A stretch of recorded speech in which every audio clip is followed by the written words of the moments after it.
Hey guys, welcome back to our channel. In this quick video, we'll show you how to add your Payoneer account in Adobe Stock as a payment method. Let's get started. First, you want to log into your Adobe Stock contributor account, and once your balance reaches at least $25, you can click on the payout button. Right now, as you can see, I don't have $25 in this account, so I can't request for a payout. But here's what it looks like when you are eligible to request for a payout.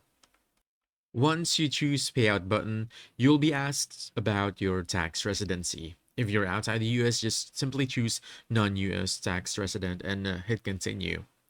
Then once you do that, you will see three payment options. You have Payoneer, PayPal, and Skrill. Go ahead and select Payoneer and click continue. Then Adobe will now redirect you to Payoneer. And if you don't have a Payoneer account, you can go ahead and create one. But if you already have one, just sign in. And inside Payoneer, you'll get two choices. Use a Payoneer card or direct bank transfer. Just simply pick whichever works best for you.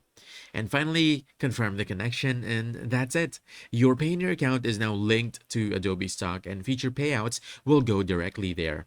We hope this video helped you out. Like and subscribe to our channel for more helpful videos. Thanks!